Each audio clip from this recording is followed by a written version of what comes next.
The toddler phase is such an exciting time on our motherhood journey. Like, our children are getting their first teeth, they are learning to say their first words, they are learning to walk, they are learning to do things for themselves, and it is so amazing to be able to experience all of those things. But a few questions often come up when certain periods hit.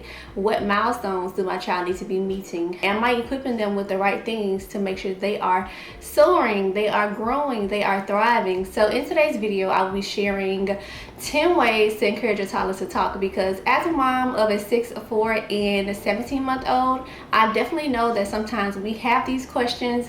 We want to help our children, but we don't know exactly what we need to be doing, and we go on a search on the internet for all different types of things. So I'm going to be sharing my tips today from research that I've done, from information I've gathered taking education courses, and from my personal experience of being a mom. So let's get right into the video. One of the first pieces of advice I got as a new expectant mom was to avoid baby talk, and this is my first tip. And so while there may be some confusion around what is considered baby talk and if it's beneficial or whatever the case may be, this is my personal opinion, this is my personal preference, and there is research to back it up. But baby talk is exactly what it sounds like. So you making different syllables, like if they're saying bad, you're saying bad to them instead of telling them the word and what it is. Those are some things that I avoid, because if you think about it, if you are teaching them new words that are nonsense or that are not real words, you're going to have to teach them again what the actual word is on down the line. So instead of saying bath or bottle, just teach them bottle, right? And eventually they'll come up to speed with what you're actually saying and be able to speak that word back to you. So that was my first piece of advice as an expectant mom, and I just took that with me. Although I was already learning about things like that in my education courses, this was very beneficial. My second tip is to narrate your day and what is happening throughout the day. Now, this is something that I'm good at, y'all. So I'm always talking to my babies. I'm always telling my son what's going on. So if I walk outside, I'm talking about the trees or what we see, or that it's hot, whatever the case may be. When I'm changing his diaper, I will tell him that it's diaper. If I touch his leg, I'm saying leg, and I'm just discussing what's going on around us. Believe it or not, children are picking up on what we do and what we say all the time, even though they're not able to fully express that to us. But language development begins way before they're actually able to say their first words, right?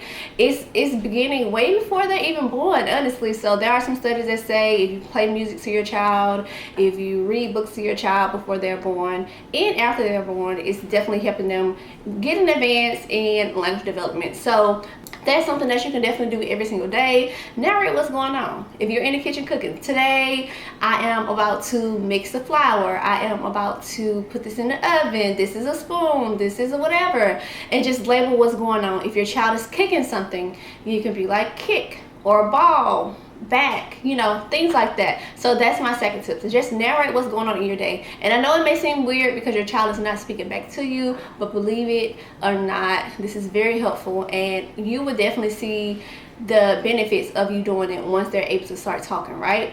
My third tip is going to be to read to your child. And I just hinted off at this because reading to your child opens up a whole world of language and vocabulary and all the things that they need to advance. It also encourages them to talk, especially if you read a book that they really like. Books that are really repetitive, like the books that they recommend for toddlers, are usually one word books, picture books, books that have rhymes, books that have repetitive lines and things like that. And so that would encourage your child to say it. Like, once you say a phrase that they're used to and you don't say the last word, sometimes they'll fill in for that. So read to your child as often as you can, daily if you can, because there are so many benefits.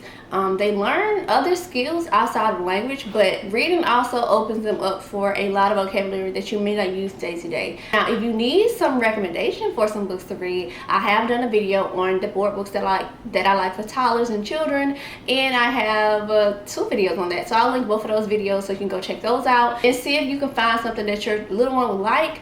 So my fourth tip is something that I am using a lot now for my son, who's 17 months, and that is say familiar phrases and pause to wait on them to say whatever it is. So say, for instance, for my son, I would say ready, set, go.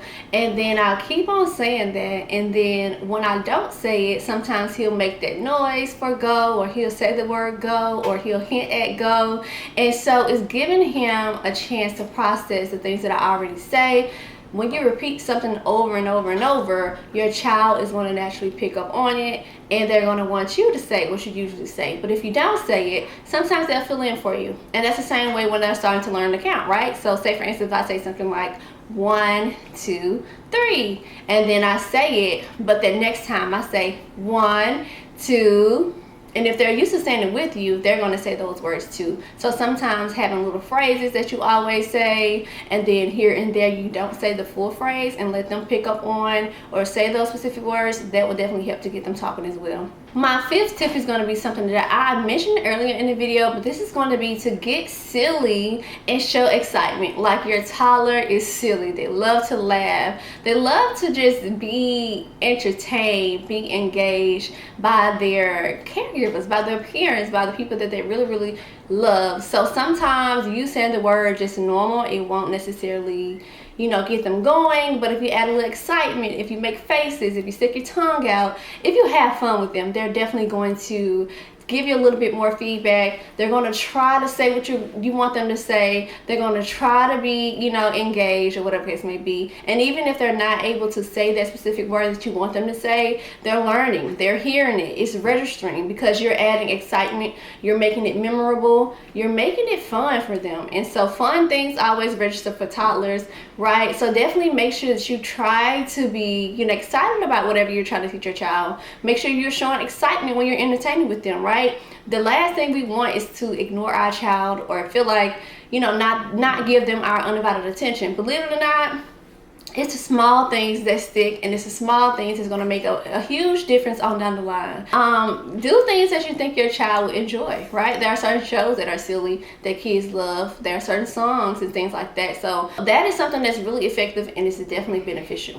My sixth tip is going to be dedicate specific time each day to work on vocabulary building exercises or activities. And this could be something as simple as 10 minutes a day, 30 minutes a day. This could be things like books or flashcards or whatever you think your child could, posters, whatever the case may be. Just take dedicated time to make sure that you go over these things every single day, or how often as you can, to help them encourage their vocabulary building.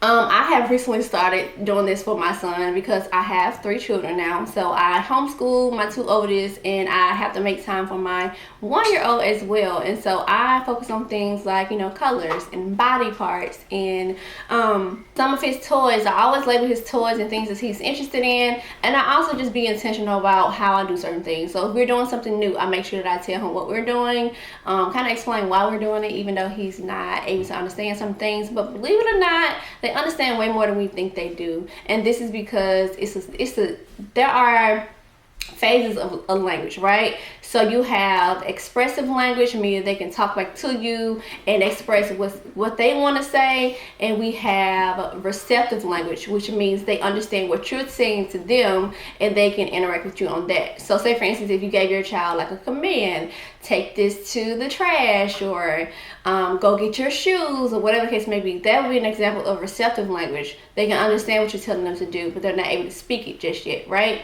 My 7th tip is going to be limit testing your child and like overcorrecting, right? So I know sometimes we want our children to say everything perfectly. We're talking about toddlers here, so they're not going to get it right. But that doesn't mean that we cannot model those things for them. So say for instance, if we know that our child knows their body part, instead of asking them what is, whatever the case may be, 25 times or every single day or all throughout the day, that can become exhausting. Because if you think about it, if I was to ask you a specific question all day long, you will get, you know, annoyed with that. So it's okay to you know, ask them questions and to make sure that they understand, or have them repeat things to you, but not like all day long every day, right?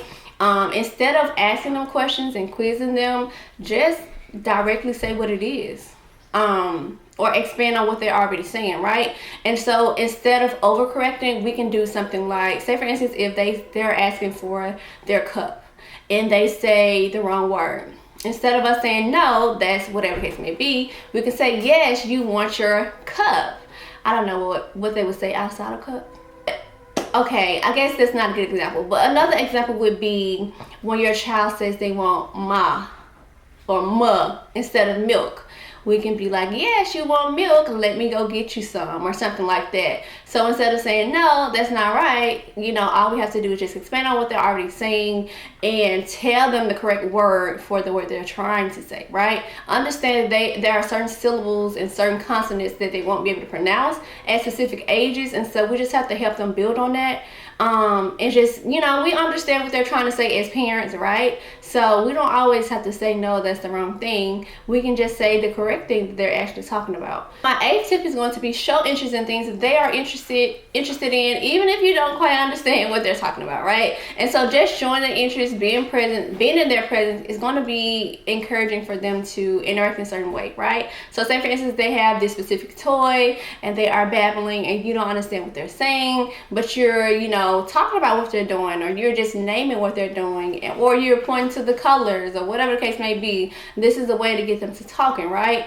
You can say whatever it is they are doing, and they'll eventually start to say that back. Now, of course, it varies by child, and child development and all of that plays a role, but these are just, I guess, common ways to get your toddler to talk, right? And so I'm speaking from experience because, again, I have a 6, 4, and 17-month-old. So showing interest in what your child is doing will make a ton of difference, regardless of whether they're talking or not. My 9th tip is going to be to limit screen time and electronics. Now, don't come from me. There are studies that show the screen time should be 0 for babies under 18 months, and we know how that goes. Now, I'm not telling you what to do in your house, but I know for me, as a first-time mom, initially I started to get those toys that was doing the talking because I thought they were cute, right? Those are really popular, but I quickly learned that toys that don't do a lot encourage your child to do a lot, right? So if the toy is speaking for them and naming everything for them, they don't have to say anything. They're passively just looking and engaging, right? So there was this one toy my child had that was a dinosaur, and when you click on the button, it'll say 1, or it'll say shape, or it'll say 3, right? But my child wasn't saying those things out of her own mouth. And so when I learned about Montessori and all of that, like the less the toy do, the more your child can be creative, the more your child can learn, and all of that, that goes into them getting ready to talk. So if all of their toys talk for them, why do they have to talk? If you think about it, just think about it, right? Just think about it. If the thing do everything for you, you don't have to do anything. That's the same with us. Like when we first learned math, you know, we did it by hand. We had to think ourselves, and then when we got a calculator, like what? We forgot everything, or we don't really need it anymore. The calculator does everything for us. So think about electronic toys like that in terms of helping your child grow, develop, learn to talk, and interact as well. Now, in terms of screen time under 18 months is not recommended, but when your child is 18 months and a little bit older, it is recommended that you, as the parent or caregiver or whoever that's watching it with the child, you are there with them. It's something educational, not overstimulating, and you are guiding them on what's going on. So if it's a show about animals, you are pointing to the animal, you are saying what sound it makes, you are explaining what's going on to the TV, you are engaging them in conversation. And this is like, just because the TV is on does not mean your child is going to automatically learn what's going on. There has to be some type of interaction, right? There has to be some type of connection, right? Now, don't get me wrong, children can mimic what they see on the TV, hand gestures and stuff like that. Some children can start talking, but it doesn't mean that the TV alone can teach your child how to talk or how to do anything that matters, right? So that's my little spiel on TV. I have a video on screen time as well if you want to see like how I actually feel about screen time, how we're using it, or whatever the case may be. But for toddlers, if you're trying to get your child to talk, definitely avoid electronic toys that do all the talking for them, and overstimulating TV shows because they're not actively talking. They're not actively engaging. They are sometimes like in a trance and just watching what other kids are doing, what other people are doing, or watching whatever the characters are. So we want to be active, engaged, and hands-on with our children in terms of conversations and learning to talk. So just limit those things, right? Now, you don't have to avoid it altogether. That's you do what's best for you. But in terms of encouraging your child to talk, that's my spiel on that. And my last tip for this specific video is to socialize. Now, if your child is an only child, it can be a bit difficult, right? Because you're going to be entertaining them all the time, or you know, whoever they are around, whether they're in daycare, whatever the case may be. But when your children have older siblings, it's so fun to watch them interact. So my girls are always speaking to him and introducing new words and introducing new things to my son, and it's just so heartwarming to watch him interact and try to say what they're saying, right? You know, trying to mimic what they're saying and what they're doing. And so this is very important, because if you put your child in an environment where everyone is talking and everyone is doing specific things, they're going to try to mimic that. They're going to try to imitate that. And so sometimes you have to be creative on what you do in terms of putting them in specific places, right? So getting out to the park where they can talk to other kids or try to talk to other kids. Or taking them to daycare, or being around family members that are of the same age. And so he just woke up from his nap.